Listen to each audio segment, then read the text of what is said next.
Hi mga kaibon, welcome back po sa channel natin, Ibon at Iba Pa. Sa mga hindi pa po pala nakasubscribe dyan, subscribe na po kayo at pakihit na rin po yung notification bell para updated po kayo sa mga bagong videos na ina-upload natin every week po. At pakifollow na rin po yung FB page natin kasi minsan po doon tayo nag-a-announce at minsan doon tayo namimigay ng ibon. Okay, ngayong week na to mga kaibon, napakasimple lang po pero napakaganda ng topic natin. Bibigyan natin ng kulay yung isang request ng kaibon natin kung ano daw yung programa natin, paano tayo nakakabuhay ng red eye, at siyempre bibigyan na rin natin yung sa mga patuka natin, i-video natin yan mga kaibon, at yung video rin na nagmi-mix tayo ng patuka para sa mga red eye at para sa mga breeder natin kasi request to ng isang kaibon natin. Bibigyan natin ng buhay to. At ang question po pala natin, mukhang wala pang nakasagot. Okay lang yun mga kaibon, hanggang this week na lang po yun mga kaibon. Pag hindi nasagot, okay lang kasi pamimigay pa rin natin yung ibon pero doon natin ina-announce sa FB natin. Kaya kailangan nakasubaybay kayo, subscriber din po kayo o follower kayo ng FB natin kasi doon po natin i-announce yun mga kaibon. I-video din natin yung ibon next week para makita ng lahat kung ano yung ibon na ibibigay natin. Yung perso, di ba mga kaibon? Kaya abang-abang lang po mga kaibon. Okay? Siyempre mga kaibon, bago natin i-discuss yung napakagandang topic natin ngayon kasi request to ng isang kaibon natin, yun, kung ano yung mga sikreto din natin dito sa mga halo. Napakasimple lang to nito mga kaibon, para to sa lahat, hindi to mahirap, para kayang-kaya gawin ng lahat to mga kaibon. Okay? Mag-shoutout pala muna tayo bago natin i-discuss yun. Okay, syempre mag-shoutout na tayo mga kaibon sa mga kaibon natin walang sawang sumusuporta sa channel natin, yung mga solid supporter natin mga kaibon. Shoutout pala unang-una sa lahat syempre sa PPSM Birds Incorporated. Sana matapos na yung mga papeles, mga requirements nito. Alam natin matagal-tagal to, pero sana matapos na rin to.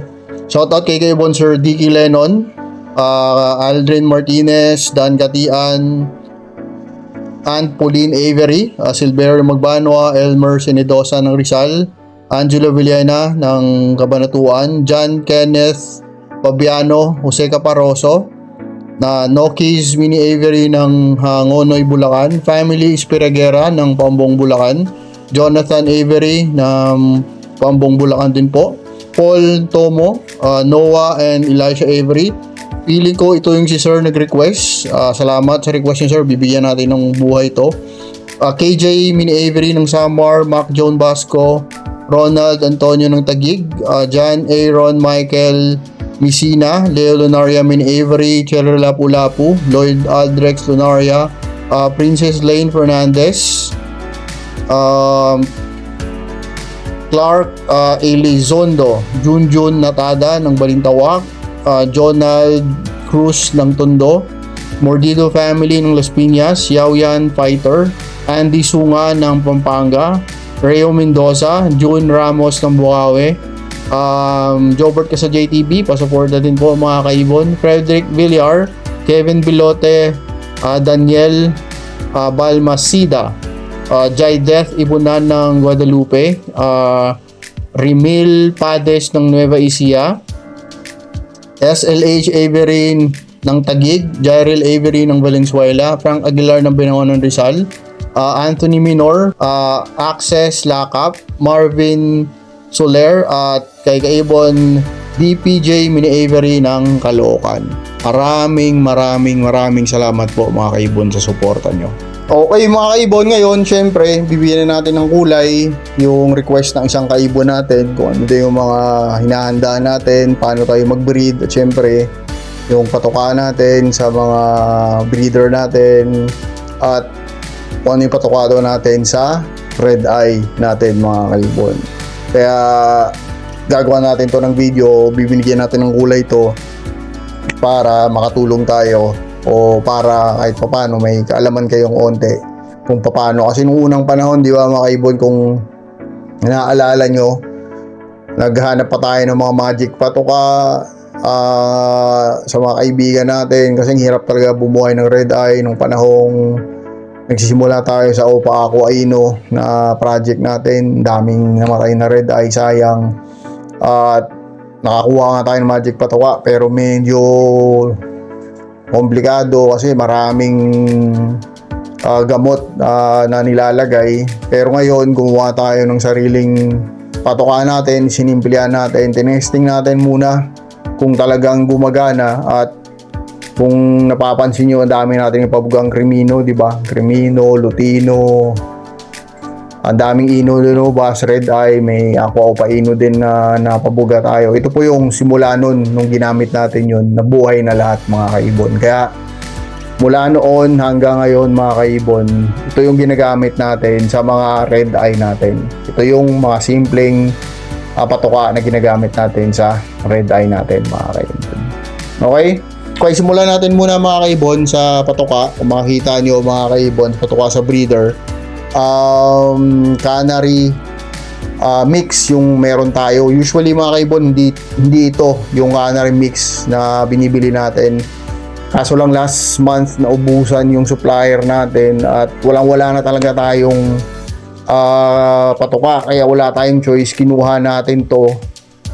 Pero yung ginagamit natin nung una, hindi po maraming red mellet, more on white mellet po tayo, kasi yung red mellet po mainit sa katawan. Ang kagandaan lang po nito sa red mellet is pag malamig, usually maganda talaga tong red mellet kasi pag kinakain nila to, mainit yung katawan nila. Pero pag tag-init, medyo iwasan natin.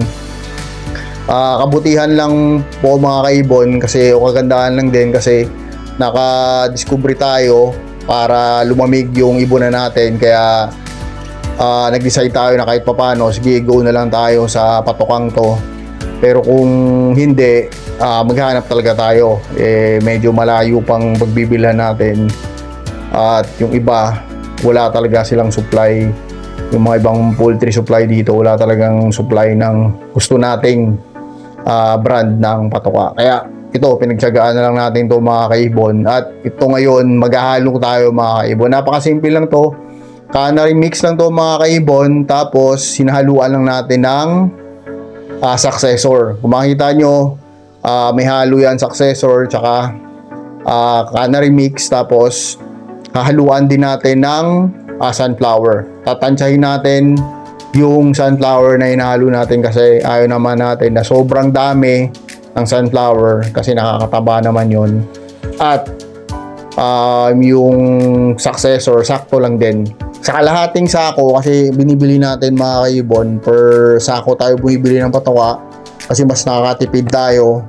Sa isang sako mga kaibon, 2 successor ang nilalagay natin. Ibig sabihin, sa kalahating sako, kasi kalahating sako ngayon ihalo natin, 1 kilong successor lang nilalagay natin mga kaibon. Kasi nung nakaraan, 2, bali 4 na kilo nilalagay natin sa isang sako. Bali pagkalahati 2 kilo, parang puro successor na rin, sobrang dami ng successor, kaya nagbawas tayo. Ito po ang ginawa natin, sa kalahating sako, kalahating kilo, 1 kilong successor lang. Okay, haluin natin dahan-dahan to mga kaibon para ma-mix talaga sila. Tapos yung sunflower po, tatansyahin na lang natin yung sunflower. Kasi pag hindi natin tinansya tong sunflower mga kaibon, sobrang dadaming sunflower. Ayaw naman natin na sobrang daming sunflower yung patuka natin. Binibigay natin to mga kaibon sa breeder natin, sa mga nasa flights. Ito din yung patuka nila. Isang patukaan na lang po sila lahat mga kaibon, not unless may mga inakay sila mga kaibon. Noong unang panahon, may hinahalo pa tayo dito, kaso lang parang nasasayang lang din kasi napupunta sa baba, hindi lang din nahalo din sa patuka, kaya nilagay na lang natin sa tubig. Ang hinahalo po natin dito is yun po yung spirulina, kasi yung spirulina napakaganda po sa mga inahin, nakapagpa fix or inaayos niya yung mattress ng ibon, gana. Basta marami siyang magandang maidudulot sa mga ibon natin. Pero yun nga, hinalo natin sa patuka, medyo nasasayang lang siya, kaya nilipat natin sa tubig. Sa tubig na natin nilalagay yung spirulina mga kaibon. Okay, ngayon ihalo na naman natin yung paborito natin sa ibigay sa red eye natin. Napakasimple lang po mga kaibon, canary plain lang to mga kaibon. Magsuscoop tayo ng 6 scoops. Ibig sabihin mga sa 60% po yan, marami talaga yan mga kaibon. Tapos haluan din natin ng chick booster. Ang chick booster, isang scoop lang yan, saka kalahati. Lalagay din natin, ihalo natin yan. Tapos same with sunflower. Lalagay tayo ng isang scoop kalahati din. Tapos ipaghahalo na po natin to lahat. Ganun lang po kasimple mga kaibon. Ito na po yung binibigay natin sa mga inakay natin na red eye mga kaibon. At sa awa ng Diyos po, nabubuhay po silang lahat. Haluin lang po natin ng todo mga kaibon para syempre maganda yung mixture niya. At yung brand pala ng chick booster na binibili natin is yung Thunderbird lang mga kaibon. Pero kahit anong chick booster pwede naman, pero sa atin mas ganda, mas nagustuhan natin yung Thunderbird kasi mas mabilis lumaki yung mga inakay mga kaibon at medyo mas malusog sila. Pero iba okay lang, kahit anong brand wala naman problema, basta chick booster lang po. Okay, tanda lang po natin mga kaibon, 60% ang canary plain, tapos nasa 20% yung sunflower, at the same time nasa 20% yung chick booster. Paghaluin lang natin ng todo, tapos yun na po. Pag may inakay na red eye, kung gusto nyo kahit hindi red eye, yun rin ibigay nyo. Effective po kasi nasubukan na natin. Ito po yung ginagamit na natin ngayon, kaya napakarami nating pabugang red eye mga kaibon. Actually may mga red eye pa tayo dong mga papisa. At ito na po yung ginagamit natin mga kaibon. Okay?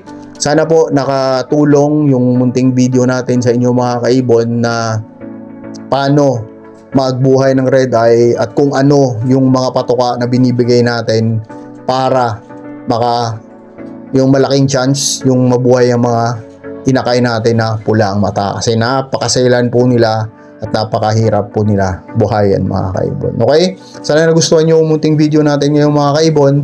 Maraming salamat po sa suporta, sa mga solid supporters natin dyan. May shipment po pala tayo sa Cebu. Salamat sa kumuha sa atin ng ibon sa Cebu. God bless po. God bless po sa lahat ng mag-ibon. God bless po sa lahat ng minamahal nyo sa buhay. See you next time po. Iba at iba pa. Maraming salamat.